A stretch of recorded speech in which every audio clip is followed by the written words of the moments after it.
Welcome to Angela Show, to episode 1. In today's episode, we have our special guest, who is amazing lady who has helped thousands of students dealing with hundreds of transactions. Yep, here I am. Yeah, so here she is.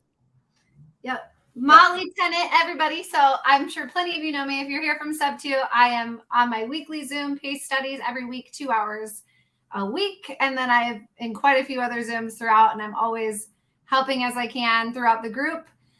I will say I'm not super active on Facebook, so I'm sorry for that. Any of you who are like, I've been friend requesting you, I am rarely on Facebook. So I do it to help, and I'm there, but you'll mainly see me within the group creating content and being there for everyone. Yeah, Molly, you're amazing. I remember since day one, I joined the SubTo, and in every mastermind event I've been to, people always came to say, oh, I need my Molly. Where can I find my Molly? So I counted, if everyone wish came true, that's more than 100 Mollys. Even in today's technology, I don't think it's possible to clone so many Mollys. So that's why I bring you to the stage to share your stories and answer all the questions. I appreciate it. It's always really flattering for people to say something like that. Like, how do I find myself a Molly? Or how do you do all of this? Or how do you remember all these things?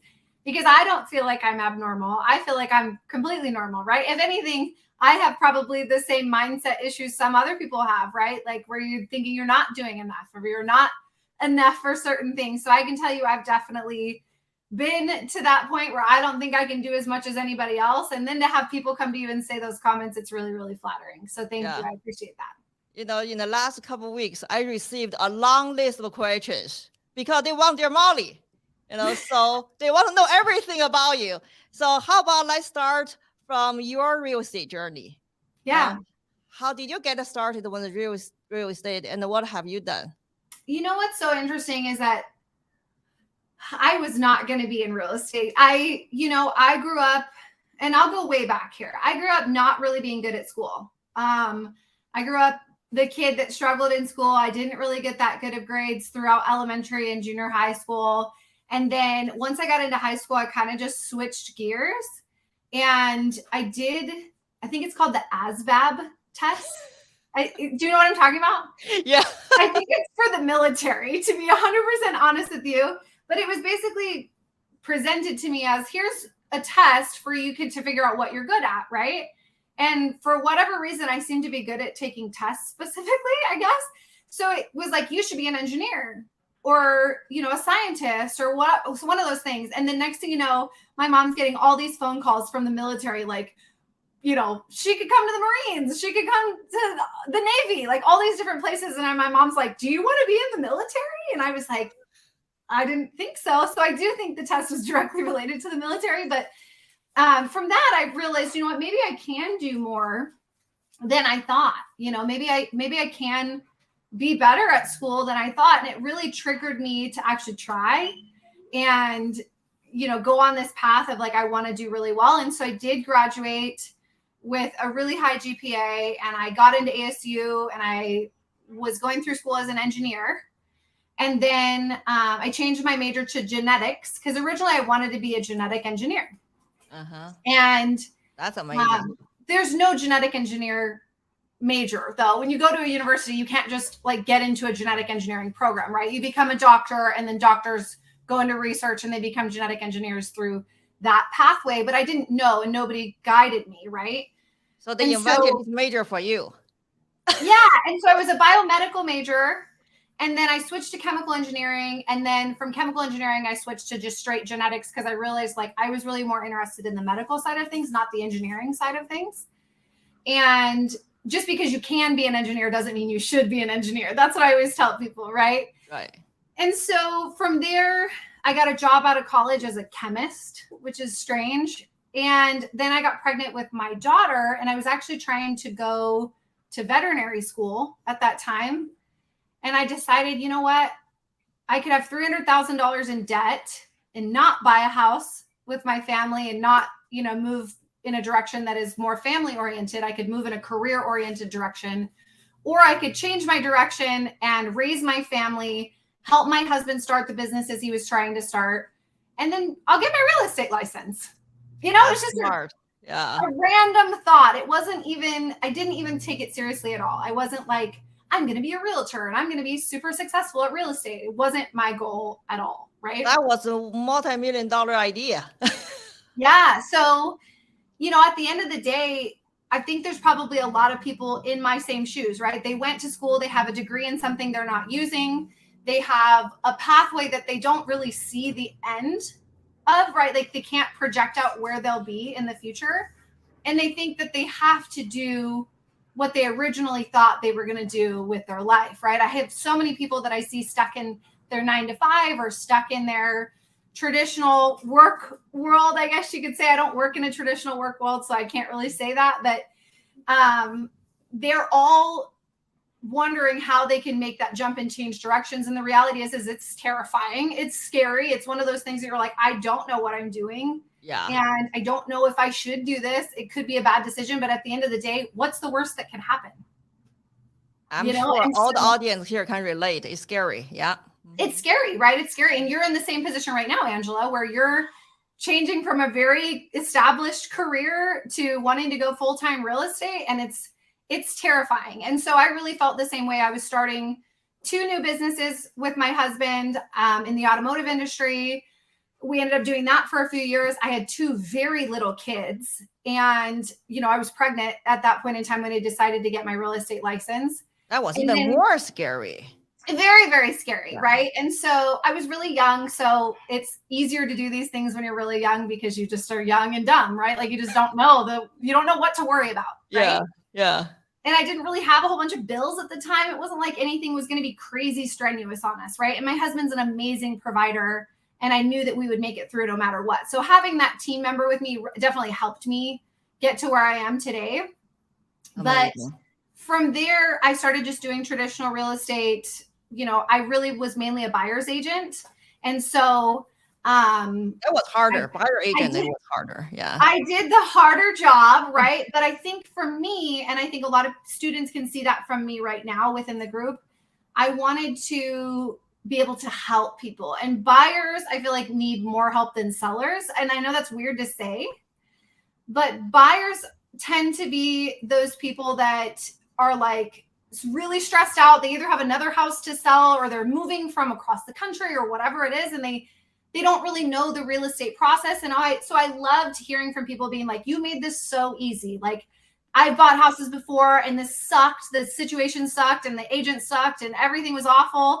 And you just made it so easy. All of the problems, I never heard about them, you know? And so I became a pretty good buyer's agent, I would say. Wow. And from there, I just was running my own businesses with my husband, kind of doing real estate on the side. And it spiraled into me all of a sudden being in the assisted living mentorship industry for a little while. And then now here I am today. So real estate has really turned into so many more avenues for me than I could have ever even imagined when I just went to real estate school, right? You're very humble to say that. I know how hardworking you have been. Yeah. Oh, thank you. So Tony, he wants to know, his question is awesome. What's the worst that can happen? Have the great self-reflection. Yeah, so he's basically saying, that's what I just said. What's the worst that can happen, right? Yeah. So when you guys are thinking about your future and you're thinking about changing directions, doing something totally different, maybe getting into real estate when you've been a statistician or a chemist or a genetics major for school, what's the worst that could happen, right? Like if you fail, you fail. And at the end of the day, I think we're all so scared of failing. Mm-hmm. And how many times do you hear this cliche line of like, the failures are what make you who you are, and, you know, fail forward, all of those things.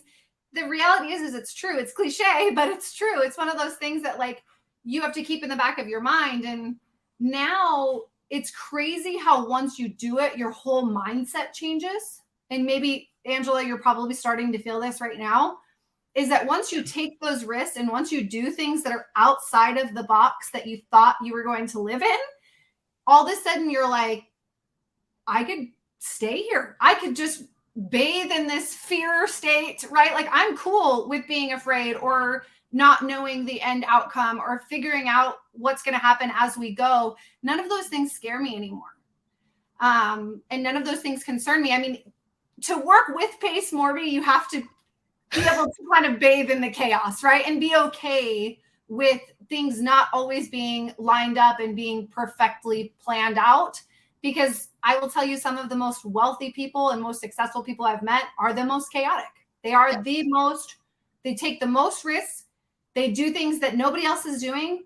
And you have to learn to be that way. Nobody is naturally that way. School doesn't teach you to be that way. Elementary through college, it doesn't teach you to be unorganized or, unprepared for change. It teaches you that you should stay and follow the rules and do this and be safe and, have all of your checks and balances and all of your plans in a row. And that's just not how the most successful people in this world work. Yeah. Yeah, there are a lot of audience right now. They say really step out of the comfort zone, being dynamic. Yeah, all of it. It's easy to say that. It take guts, take action. You can say that to somebody, but until they do it themselves, they don't feel it and they don't behave that way in their own life, right? So a lot of these people who are sitting on the fence of like taking the risks and taking the chances and moving forward with their real estate career, they're sitting there feeling scared about leaving their security blanket, right? And feeling scared about bathing in that chaos and fear. You just have to kind of jump. And once you're there, you're like, oh, this is actually not that bad. This is cool. I can stay here. Right. Yeah. Considering how successful you are now and how successful you quickly become, how would you do differently, when you compare to, when you started the real estate? I feel like I probably should have dove more into real estate for my own personal purposes sooner, right? So I was always helping other people purchase real estate. And even probably I could say that's true to this day. I'm still helping someone else, right? I still help Pace within his own career. But now I've learned so much and I have so many tools in my tool belt for real estate after joining the SubTo community and being here with everyone that I could do anything. I feel like I have all of the powers at my fingertips to do anything I want to do. And so I think that if anything, I probably would have, I don't want to say I would change anything because I wouldn't be here today if I changed anything, right? So the path that I took got me to where I am. And I always tell people, I feel like I'm like Pocahontas, where I just flow where the wind blows, right? Like I picture that scene where she's following the leaves and she's running through the forest and she's going, this is how my life has been. Like, oh, I took the ASVAB test and I think I should be an engineer. Let's go to engineering school. Oh, I don't know about veterinary school. How about we start real estate? Like I have always been this way where it's just like, here's a door, let's go through it, So I'm one of those people that I think has always, I'm a yes person, but I feel like a yes person can be good and bad. I'm a yes person in the way that if an opportunity presents itself to me, like randomly answering a phone call from Pace Morby, who I have no idea who he is, and being like, sure, I guess I'll take a meeting with you to take a job with you, like random stuff like that. I'm like, okay, let's try it. Like it may not work out, but it may. So I'm going to try. I'm going to take the opportunity and make it work. And if it works, it does. It's great. If it doesn't, okay, So I think that if I were to have changed anything, I wouldn't be where I am today. So I don't think I would change anything. If anything, I would have just focused more on my own real estate goals sooner rather than later. Yeah. You share me with the story that Pace paid a high assignment fee in order to get you. Yeah, an assignment fee. That's funny to say. That's a major story. Would you like to share? Yeah, so Pace put out a post, and unfortunately, and I mentioned this a minute ago, I worked for 3 years for a wonderful organization, the RAL Academy, so the Residential Assisted Living Academy, and Jean Guarino was the mentor for that organization. And so I was with them for 3 years. They're still beloved friends of mine. I wouldn't be here today without them. Once again, if I wouldn't have made the decision to move forward on that opportunity, I wouldn't be the woman I am today. I wouldn't have had all of the opportunities. Pace probably wouldn't have looked at me as such a quality candidate for this position if I hadn't had that experience. But anyways, Jean passed away in 2021, unfortunately, from COVID. And with that loss came some reorganizations of their company. right? And that included me being let go from that company. And as unfortunate as that loss was, and as unfortunate as it was for me to have to lose not only a friend and a mentor, it opened up so many doors for me. And I still say to this day that I'm so grateful for Jean, and it's going to make me cry. I'm so grateful for Jean. I'm so grateful for their family, because they presented so many new doors that opened up for me because of that relationship. And so when Pace put out a post on Facebook saying, hey, I'll pay somebody $10,000 for a quality operator, a COO, a chief operations officer, somebody who's an integrator, somebody who can help us come in and organize our acquisitions team, who would you recommend? And my name came up. I felt flattered, number one, that somebody thought they were going to make $10,000 off of me getting a job, right? But I also felt like this is another opportunity, right? This is another thing that's been brought to me, sort of like going where the wind blows, right? I wasn't planning on taking another position until after the holidays. It was right smack dab in the middle of the holidays. It was the weekend. It was a Sunday before Thanksgiving of 2021. Mind you, Jean passed away October of 2021. So it was within a month of losing Jean that I got this phone call from Pace. And he was basically like, hey, my name's Pace Morby. I have a TV show. I have a mentorship. And I was like, what the heck is SubTo? Who is this guy? I like that answer. What the heck of SubTo? What the heck is SubTo? Who is this guy? This is so weird, right? It was just a weird interaction. And he was like, I'm looking for an operator. Someone actually responded to a post that I put out on Facebook with your name saying that you would be a good operator. He goes, do you have any experience in real estate? He had no idea who I was, right? He had no information on me at all. And I was like, yeah, actually, I'm a realtor. And I just was let go from a position with a mentor named Jean Guarino. Do you know who Jean Guarino is? And he was like, yeah, I just met him and his wife on, I think it was like a Bigger Pockets cruise or something that same year. And he was like, that guy's amazing. You worked for him. Like that gave me so much credibility, not just being a realtor, but being with Jean and their team gave me so much credibility. And I was like, yeah. And so I was excited that he knew them, and it made us have like an instant connection that I was like, okay, you're my people, like this is great. And I did have other opportunities being offered to me from a lot of people that I met through Jean's organization, but nothing really felt right at that point in time. So even though this was a weird call on a random Sunday night and it was off, Pace and Jean are very similar. Jean was older than Pace, so Jean feels like an older version of Pace, but they're extremely similar. So it felt very familiar.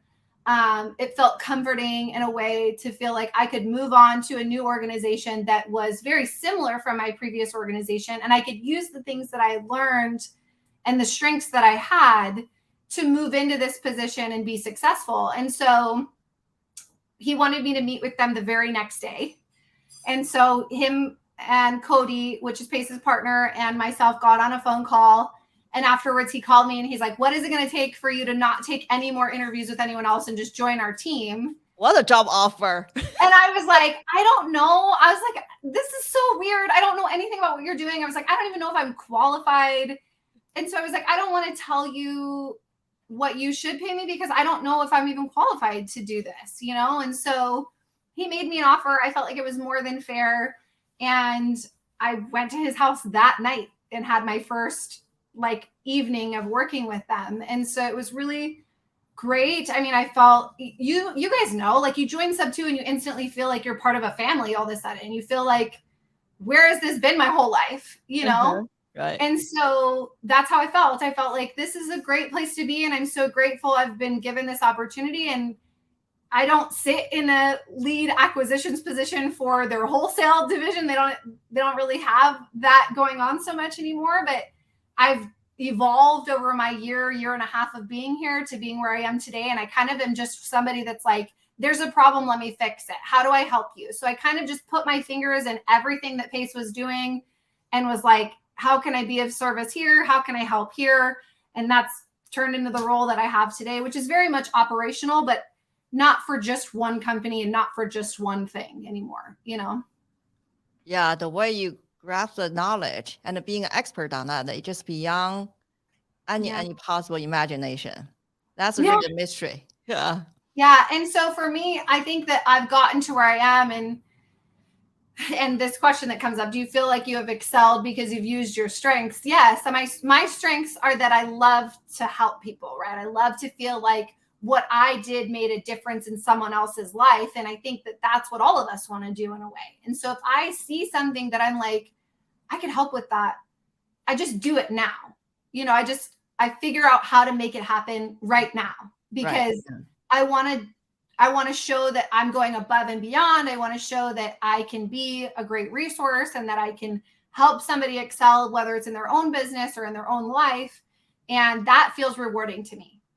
And so I feel like I've excelled to the point where I am because my strength is collaboration. My strength is being helpful in any way, in any capacity I have. And that's gotten me to where I am today. So if you feel like you have something that you're particularly good at, harbor that and use it and use it in any capacity you can think of. And it may not always be in the capacity that you think you should use it.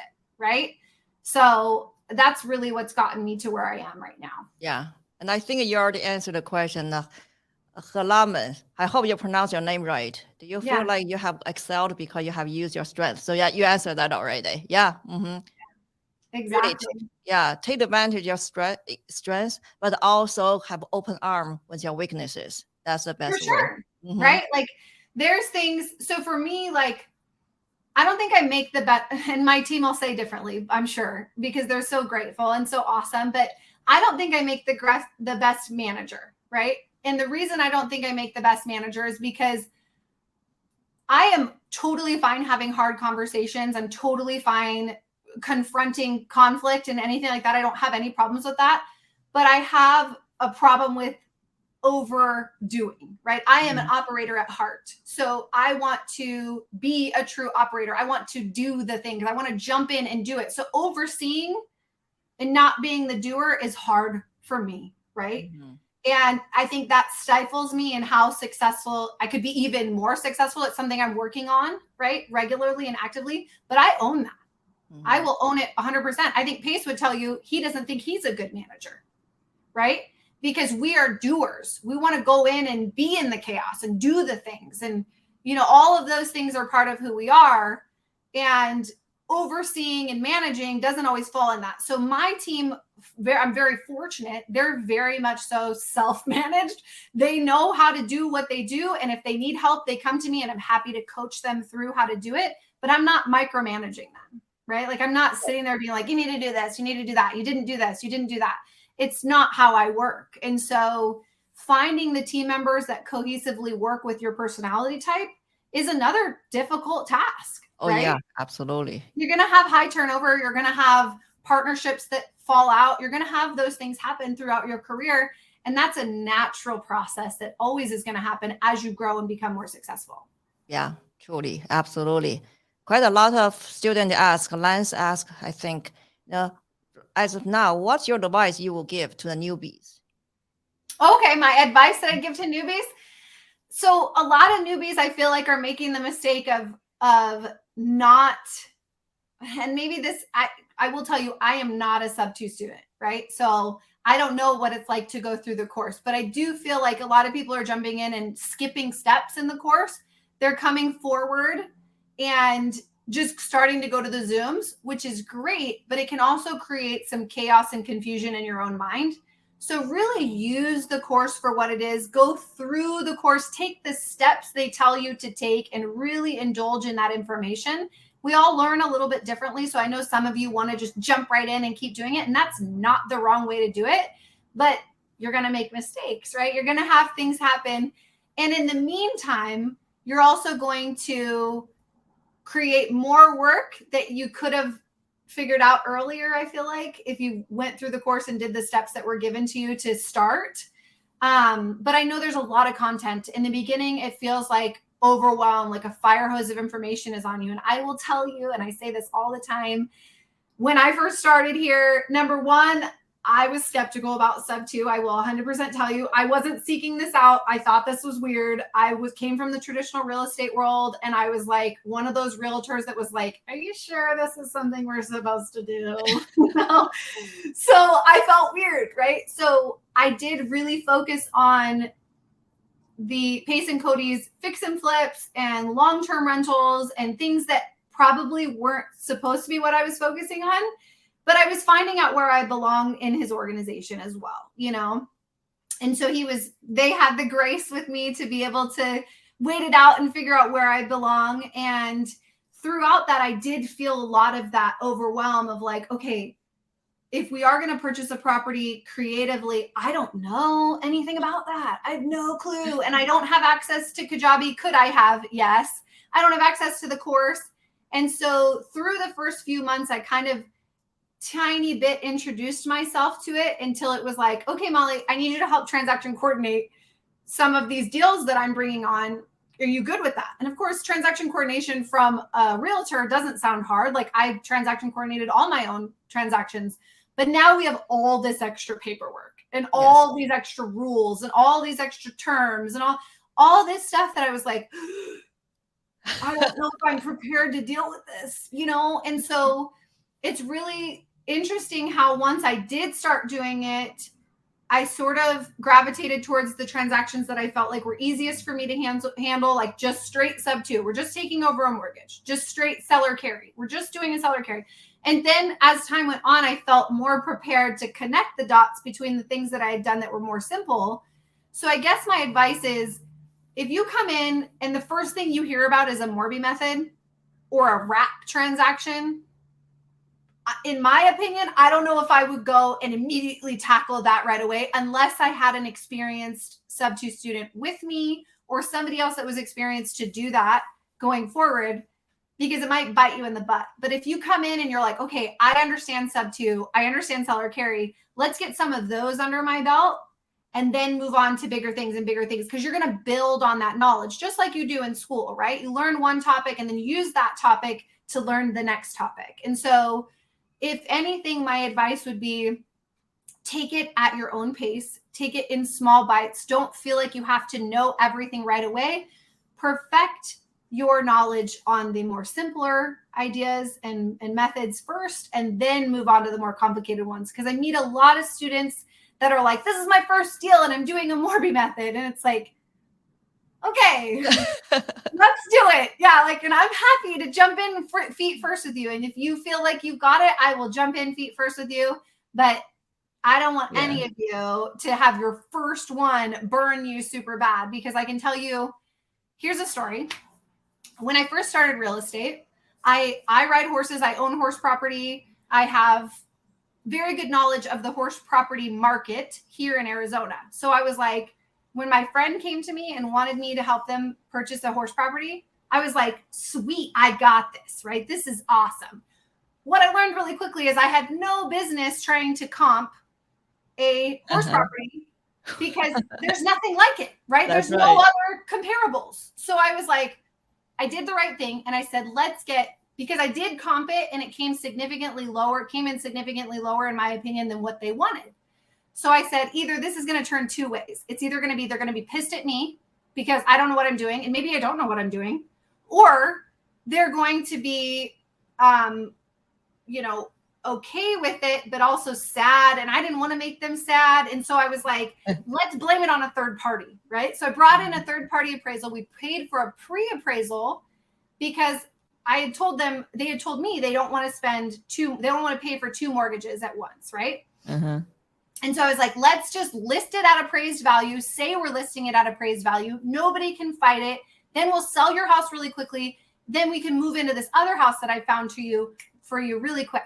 Right. So it sounded like great advice. That's great. Yeah. Common sense. Well, the appraisal came in at exactly what I had appraised it at. Wow. So I was like, okay, maybe I'm better at comping than I thought. Number one. Number two, I know they're not going to like this number. Right. It was like almost $200,000 less than what they wanted for the house. But there's a third party verification now. Yeah. Yeah. But they didn't believe them. So you know what happened? This ruined a friendship for me. because she went and found another realtor who was a horse property expert that said she would list her house for $200,000 more. Now, why do you think that realtor did that? Why do you think the other realtor wanted to list it for more, even though she probably knew it wasn't worth that?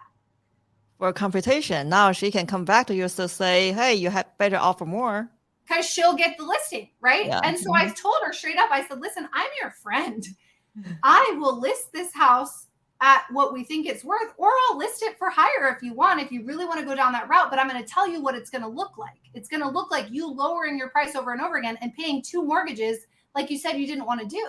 Right. Yeah. And they didn't believe me. They listed with this other agent, bought the house that I found for them, and they didn't sell it for 9 months, and they sold it for exactly what I had it appraised for 9 months before. Wow, they learned their lesson in the hard way. So they learned their lesson. But what I'm saying is, like, that burned me, and I stopped doing real estate for a while.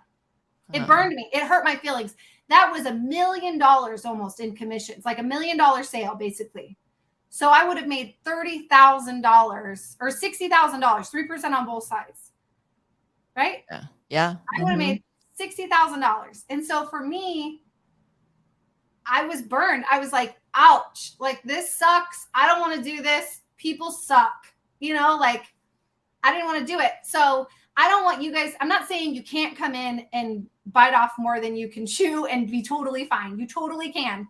But I don't want you to get burned and it revert you back like it did with me when I first started real estate and make you feel like I'm not prepared to do this, you know?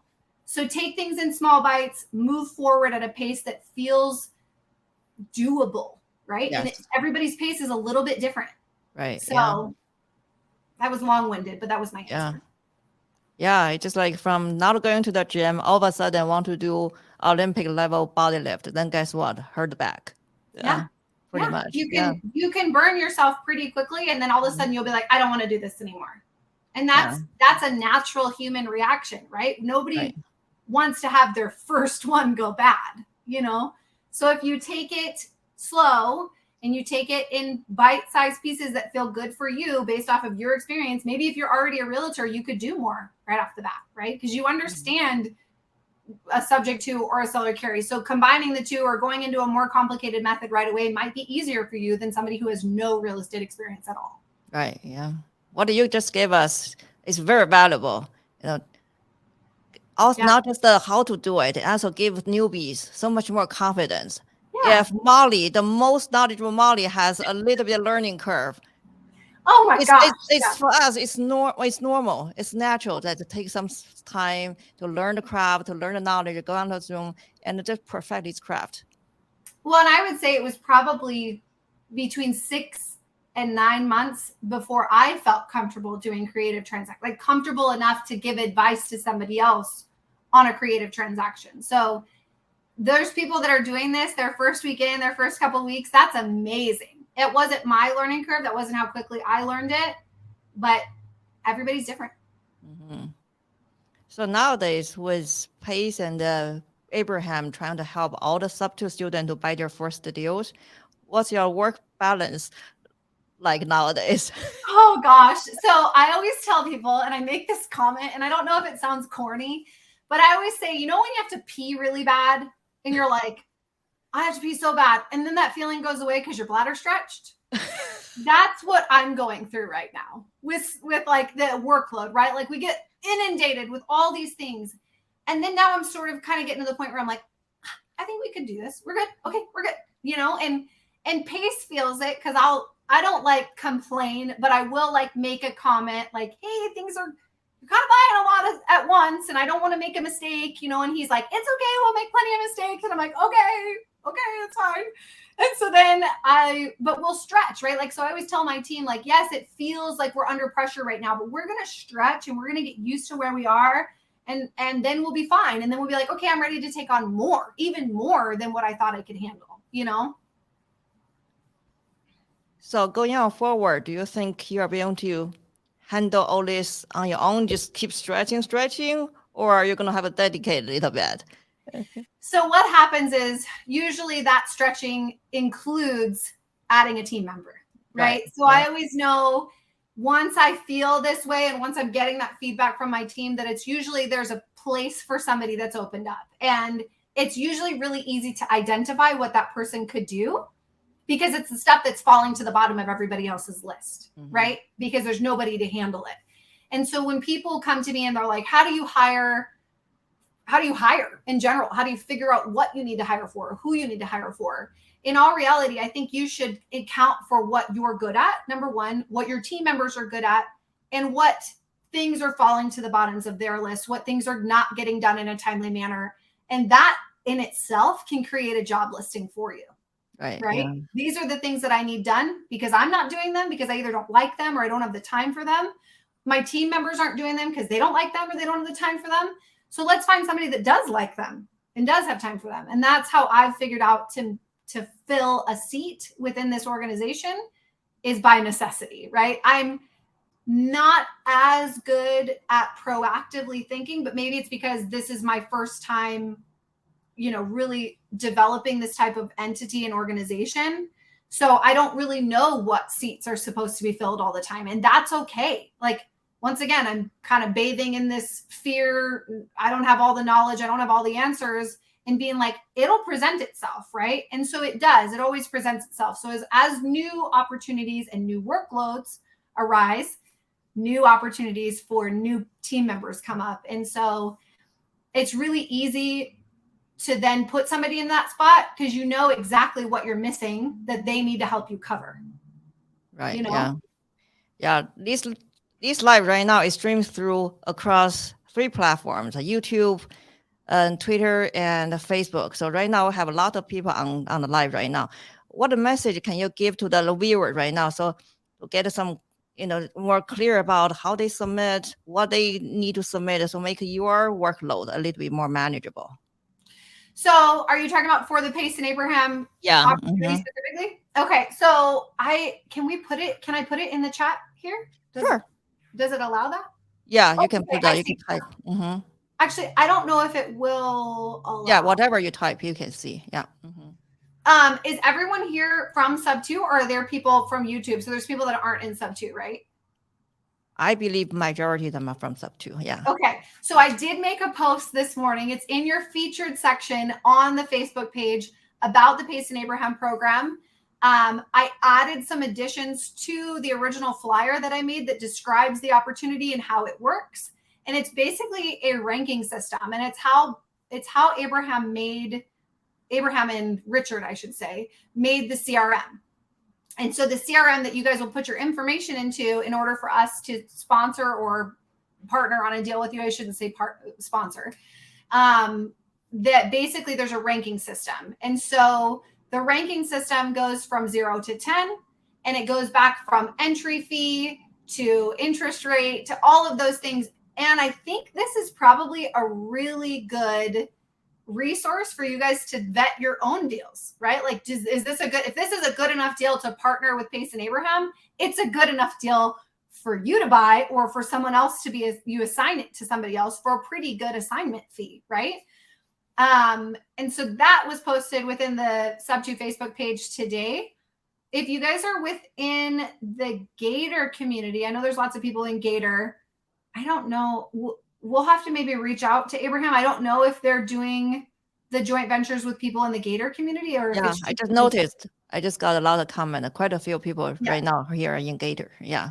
Yeah. So that's a new program that we're offering. I think we'll expand it out to other groups eventually. Right now, we're trying to figure out all the kinks and kind of like what Angela just said, like, what's your workload like right now? Well, this is a new endeavor. This is something that's new that we're figuring out. And with figuring it out comes a little bit of clunkiness and a little bit of time consuming figuring out what information I'm missing from these people, who's associated with the deal, who's the wholesaler, who's the SubTo student, everything that I have to figure out when these deals come in. So I think this will go out and be a part of other groups as it goes on. Yeah. Adriana just made a comment. So that PDF is really helpful. Yeah. Okay. Perfect. I'm glad. Actually, that whole system was developed by Abraham. All I did was then go put into a pretty flyer. So I can't take credit for it. Well, you are the one gonna do the work, the actual work. That's for sure. Yeah. Yeah, it's true. Remember last time we were in the coffee shop and you showed me the picture of you on the horse? I was amazed. So tell us about all of us about it. That's another part of Molly that most people even don't know. Yeah, once again, I told you I'm Pocahontas, horses and all of these things. No, actually, I grew up that weird horse girl. I know all of you in here probably had that kid in your school that was like pretending they're a horse running around jumping things at recess. That was me, just hanging out by myself, being weird. And here I am today with this great community of people and lots of friends. So I made it work, right? Weird horse girl. Now I've got lots of friends, so it's fun. But basically, I was always obsessed with horses. I got into it really, really young. I showed hunter jumpers for majority of my life, and then started just with my own place and having horses in my backyard. And now I have 3 beautiful beasts that live on my property, and I still do some jumping. We go out and we ride through the rivers out here in Arizona. It's beautiful. So it's my outlet. It's my hobby. And I think it's so essential for everyone to figure out what it is that they use as an outlet to release stress, yes. Right? Yeah. Because I know with you, Angela, it's water sports, right? Like, yes, you love the water. You love going out and doing water sports and being adventurous. And I'm the same way. Like, I want to go out and be out in the outdoors. I want to be on horseback. I want to spend time with my horses. I want to be outside, right? I have my window open right now. I can see my big pasture for my property. This is where I am happy. And so I think everybody deserves to have that. And everybody needs to figure out what that is so that they can have that work-life balance and, be able to do it. There's been plenty of times where Pace calls me towards the end of the day and he's like, "What are you doing?" And I'm like, "I'm cleaning stalls. I'm at the gym. I'm, so as much as I do work, I definitely take that time to take care of myself and do the things I want to do as well." Yeah, that's very important. We are still human beings at the end of the day. Yeah. Yeah. And at the end of the day, I don't want to get to the end of my life and be like, "What'd you accomplish?" "Oh, I made a lot of money." No, I want to help people, number 1. So I'm making money helping people. Number 2, I want to be able to have experiences in life and travel and go places with my horses and my children and all of those things. So it's funny because I don't really have a whole bunch of pictures of my horses and of those things. So that one is just a random photo that I was able to show you. And so that's super fun for me. It's like I've always wanted to be able to be there and do fun things on horseback. And I'm probably a little bit more adventurous on horseback than I would be in my natural life. I'm like, "Oh, there's a tree over there. Let's go jump it." I'm one of those, but I don't really want to do that on anything else. I don't really like quads or snowmobiling or any of those things, things without a brain, right? Everybody's like, "I don't want to ride a horse because it has a brain and it can think for itself." And I'm like, I don't know. I think I'd much rather ride a horse than anything else. So, you helped so many students to acquire their real estate. So what can the community bring value to you? Oh my gosh, you guys bring value to me every single day. I can say this from joining this group, being in a position where I had no idea this community even existed. I came from another mentorship, but I wasn't as involved in the community with that mentorship. And so coming to this mentorship and being super involved and having the opportunities to meet all of you, whether it's at a live event or just during my Zooms, I really, really enjoy just the fact that people come to my Zooms and they want to listen to what I have to say and the advice that I have that it helps them. So I love hearing your success stories. If I've made an impact on your life, if I've helped you get through something, I love seeing those posts on Facebook. Tag me, let me know if I've changed your life in some way. That's my reward, right? So I want to hear your guys' success. That's what helps me keep going, So what kind of real estate or businesses that you would like to, or even at least thinking about buying right now? What's interesting is my husband and I just started another automotive business. We started an auto glass and calibration. So for all of your radar systems and things like that, when you change out your windshields, a lot of times you have radar and cameras and things like that need to be calibrated. So we just opened a new business doing that with another young guy. He's in his 20s. So he's never opened a business before. He's terrified, right? So it's really fun to watch him be able to do it with us. And then of course we'll step away and let him mainly run it. But it's fun to get in and start these things with other people. So I feel like I'm enjoying that. I feel like we'll continue to do that as we meet people. I feel like I keep meeting people that are like, I really want to start this business and I'm passionate about it and I'm good at it. But A, I don't have the money, or B, I don't know what I'm doing. I don't know. Do I hire a CPA? Do I need a bookkeeper? What do I need? What softwares do I need? How do I run my business? And so I feel like my husband and I really enjoy that in my other part of my life, is starting new things and helping people grow and get successful in their own things that they're passionate about, right? Yeah, so here, everybody from SubTo and Gator. So Molly has been helping all of us throughout so many transactions. So here, now we all know what kind of value we can bring to Molly now. Yeah, I just want to hear your guys's, success stories. I want to hear that you guys are, doing things that fulfill you in your life. And if I've helped you at any point in time fulfill that goal of yours, I want to hear about it. I want you to tell me. I think there's so many times, I think this happens a lot all over the place. Like somebody says something to you, maybe it's just one thing that they don't think is a big deal, but you think is a big deal, right? So it changed your life. That one thing that somebody said to you that you were like, you're right. And you changed the direction you were going or whatever you did because of that one statement. It's like when Pace says, when Bethany, his previous mentor, I guess you can say, told him that he wasn't doing real estate, right? Because he was just a contractor. Wow, and that's she's good like, to know. You're not doing real estate. You work for me. That was one thing that changed his life. So if I've ever said something to you, or if I've ever, now he goes back and tells Bethany those things, and that's got to feel good for her. So I think that I would love to hear that. If you guys have ever been to my Zooms and you felt like, wow, that just made it click for me. I love it when people say those things to me. Like it just clicks now. I get it. After coming to your Zooms, I understand. And I feel like I'm better at my job, or I'm better at excelling in my career because of something you taught me, Yeah, that's right. So here, Adriana want to know, have you ever dealt with imposter syndromes? Yeah. Any time in your life? Of course. I think we all deal with it at some point in time, right? Like I think every single person here can be like, yep, that's me. Yeah. So I have definitely dealt with imposter syndrome. I think there's probably still a portion of me that deals with that. I think that I'm a people pleaser by nature. Yeah. And with being a people pleaser, you take for granted your own abilities. You also take for granted your own needs. And in that is sort of like an imposter syndrome in a way. In other words, like you're not valuing yourself. You're not thinking you're good enough. You're really thinking of yourself in a different way than other people see you, right?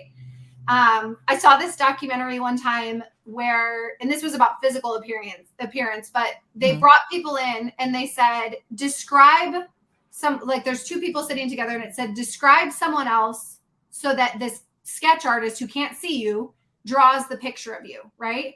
So the person would come in and they would describe the other person and the person would draw the picture. Then they would describe themselves and the person would draw the picture. And then the artist would turn around both pictures, the one that was self-described and the one that was described by somebody else. And they were two different people. Wow. They were totally two different people. And it hit home for me because we all do this to ourselves, right? We all have this self-talk at some point in time that's like, you have no business doing that. You aren't good enough. You aren't this. You aren't that. You're not pretty enough. You're not, any of these things. You don't want to be in public because you don't want to embarrass yourself. You're embarrassing, or whatever it is. Like we've all had these thoughts. We've all had these things happen to us. And between seeing something like that, as well as working with animals, for me, I've learned so much about energy for yourself, right? The energy that you give yourself. If you give yourself positive energy, you're able to give positive energy to other people. You're able to attract positive energy. Those things are real, right? This is real. I love it. Yeah. And I meet people that are like, you're being fake. You're being fake, right? You're just pretending you're happy, or you're just pretending this or pretending that. And I'm like, no, I really am this way. And it's taken time, right? You don't perfect this behavior overnight, but at the end of the day, like I can go to a party with a ton of drunk people or intoxicated people and hang with them all night and be like, everyone's like, how much have you had to drink? And I'm like, I haven't had anything to drink, because I just can match the energy and make that energy occur within my environment. Yes. And I think so many people are missing that. They're missing that. And it feels like, well, I'm just not like you. Well, I don't have that personality type. I've heard this before, right? And it's like, oh, okay, well, then you're not having any fun. I'm going to go have the fun, right? And I don't need any of you then. So that's fine. You go on with your negative energy and I'm going to stay here in my positive bubble, you know? Yeah, that's this amazing community about people have this positive energy and a synergy to be together. Yeah, it's so true. And I will say being within this community has felt very comfortable, and it resonates with me because of the energy that this community brings. I mean, there are so many positive people, and when there aren't, we all are kind of like, no, you're not allowed here. You can't be negative like that. Don't be mean, you know, or whatever it is. And the rare occasions that it happens, it gets shut down so quickly. And so it's been very addicting, I feel like, for me to indulge myself within this community and be as involved as I can possibly be, because everyone's got the right energy for me, you know? Yeah. And it's contagious. Good energy is always contagious as well. Yeah. Absolutely. Yeah. So BJ asked this question, what's your next real estate goal and what steps will you take to manifest it? You know, I think I've decided that, and I've been presented this opportunity because of PACE and because of this organization. I've decided that instead of me building my own like single family portfolio, which there will be opportunities where I'll buy single family properties for whatever purpose, whether it's a Airbnb that I want somewhere because I want to go and visit there, and then I can just use it as an income generating property. Otherwise, those are some of my goals, right? Like pick places that I want to visit more often, places like Montana, places like Hawaii, like a lot of the places that everybody wants vacation homes, right? Right. I would love to work towards the goal of owning vacation homes in those areas that I desire to visit so that I can bring my family, you know, and have more of those real life human being experiences. So for me, it's all of my goals are always driven towards I need to fulfill this life as much as I can. I want to fill this bottle to the top with experiences and life experiences and wonderful things that I can look back on and remember one day. And so how can I do that while also having a wonderful career and reaching my real estate goals? I guess you can say they're not really real estate goals. They're life goals. They're goals that I put out there so that I can live my life in the way that I want to live my life. Right. And so from there, I also am super involved in PACE growing his portfolio. And with that comes his gracious ability to share that opportunity with me in partnership ways and things that I would have never guessed I would have had available to me a year and a half ago, you know? And so a lot of it, I don't really have to set because I'm aligned with PACE and his goals. And that's what makes me so good at my job and what I am doing here for PACE, is because I know as he grows, I grow.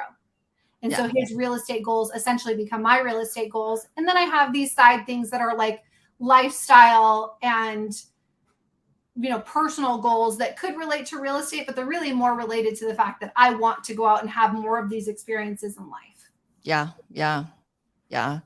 This is a really great moment. So I love what you said. So let's take this moment to really thank PACE. PACE has been this really, I hope it's playing. Yeah. Oh. PACE created this amazing community, and he dedicated all his life, try, develop, learn, try again, develop again. So now he perfect this business and into this book, create wealth without cash. So be sure to purchase this book by May, and you will have a chance to win more opportunities to grow your business. So really go to Amazon, order the book right now. It's going to change your life. Yeah. So this community is really exceptional. We have full of energy and full of actions. So a lot of you will probably know this is PACE and Abraham will be the co-host for the next Deal Maker Mastermind. It's going to be in June in New Jersey. So the wait list just opened up. So please make sure you register right now to save your spot, because it will be sold out very quickly. I went to this Deal Maker Mastermind last month, and it was life-changing. You can see on the picture here, the people there, and the pace actually went onto the top of the bus taking pictures. So the energy, the connection, the network, you don't want to miss it. It will change your career, your life, your personal life, and your social life. And I think they do something crazy every time. Like last time they went skydiving. Yeah, that's right. Yeah. They're going to do that. They always do something really adrenaline junkie-esque. So I'm sure you don't have to participate, but it'd be fun to watch other people do it if you're not interested in jumping out of a plane. Yeah. But I think it's always going to be super fun. Pace makes every event super fun. So don't miss out, guys. Yeah. Today, while I was driving Pace, I asked Pace, I said, you did skydiving last time. Would you do scuba diving next time? Yeah. Nope, I don't go to ocean. Oh, now I'm going to give him a hard time. Oh, my gosh. So now I want to bring this special human being, somebody who recently came to my meetup. So without this human being, this live would not happen. He spent hours with me, make sure the equipment, the computer technology would set up correctly. So I'm gonna bring him to stage. His name is Bijan. Thank you so much, Bijan, for your help. Thank you, Angela, and thank you, Molly, for this amazing interview. These were some really inspirational moments that you shared and learned so much. We all did. We all been blessed. So thank you.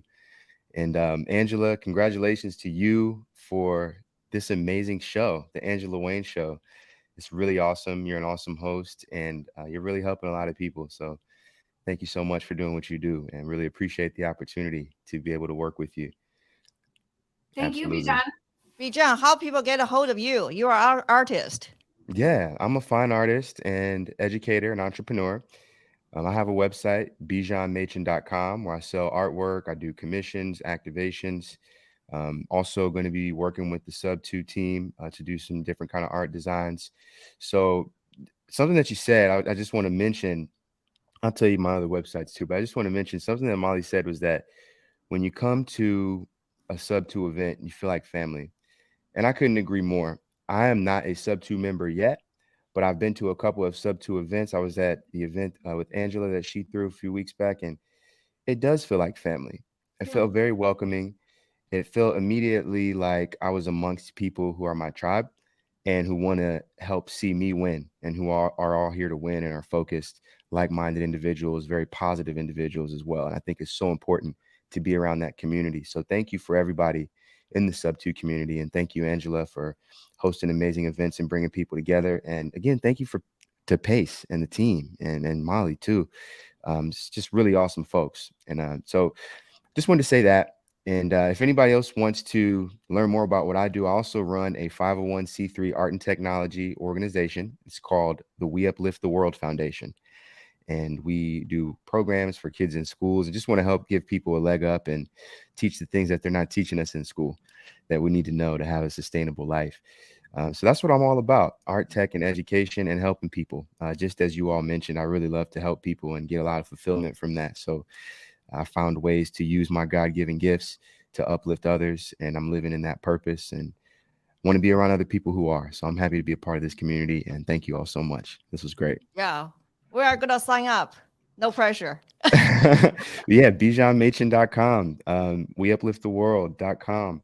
Follow me on all the socials. I also have a podcast called Abundance Universe. That's on Spotify, and post that on YouTube as well. I'm all about abundance. That's like my word. I'm the abundance artist. I want everybody to have an abundance mindset. It's so real. It's like the definition of my life. I'm like, if somebody's like, describe your whole life in one word, and I'm just like, abundance. That's absolutely. Yeah, absolutely. That'll do it. That'll do it every time.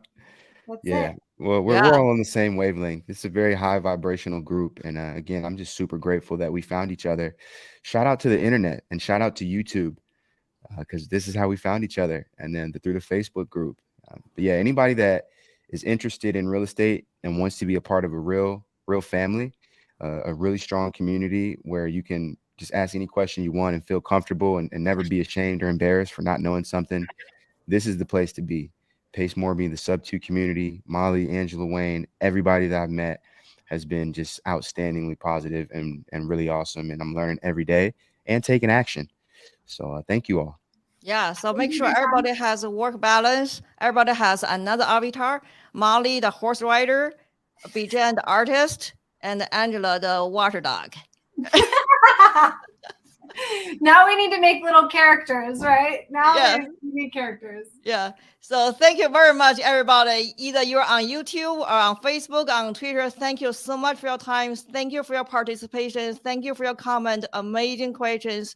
And give me some comment. If you go to my website, Invest with Angela, I have some freebie to give away.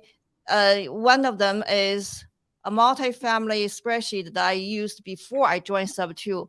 I used that multiple times to acquire mega multifamily. So happy to give away. I just need your information, then you will be receive it. And you do a lot of information as well. So give me more critique so I can do a better job next time. Thank you very much. Thank you. Investwithangela.com. Yeah. Yes, that was awesome.